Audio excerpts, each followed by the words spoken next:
Well, it is official. It's now February 2025, and we're not going to be able to transfer. Basically, my estrogen is so sky high. I think a normal range would be between a 300 and a 400, and mine is at 1894. And on one hand, it has me so sad that I'm not able to transfer, because basically I wanted to I didn't want to do any type of hormones for my next transfer because it really messes with my body. I mean, the fact that we're now sitting here in February 2025 and I took a injection of Zoladex in November 2024 and it's still wreaking havoc on my body is crazy. I think I'm gonna need to start doing maybe some like liver detoxes or something, because I just feel like medications aren't leaving my system the way that they should, or as quickly as they should. And I have been on a little bit of a weight loss journey since the beginning of the year that I will be sharing with you guys, but as you can probably tell by this point, I don't like sharing in real time.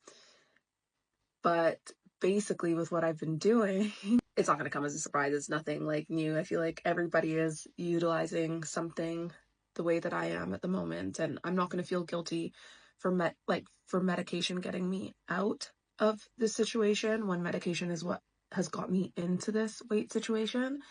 But even with my injections to help with my weight, it's not touching it. Like, I was doing well for the first few weeks and then it's just plateaued, and now seeing my estrogen being at 1894, well, no wonder. Anyways, my clinic has got back to me and they said that the only way that they would proceed forward with a transfer is if I do some type of hormonal treatment, and I just don't want to do that. So I guess that means that I'm out for a transfer for God knows how long. I am Canadian, but I live in the UK, and I've got to do my indefinite leave to remain.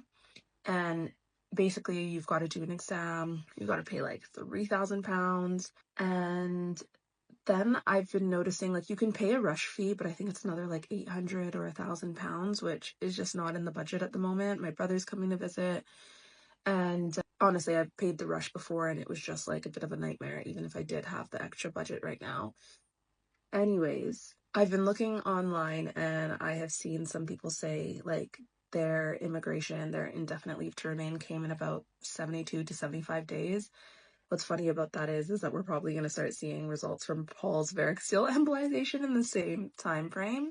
And I've got a girls trip booked with my friends in that time frame as well. So I'm just hoping my immigration comes back. But equally, I can't even think about planning another transfer until I've got my immigration documents in my hand. And so honestly, it's just soul destroying, because it's just like I'm seeing the time pass me and it feels like I'm no closer.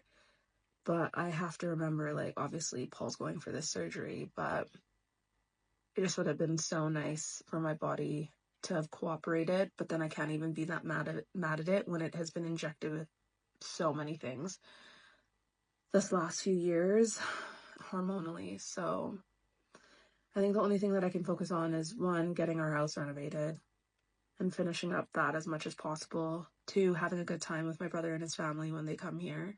Three, hoping the varicocele embolization fix things, because I don't think a transfer is on the card anytime soon.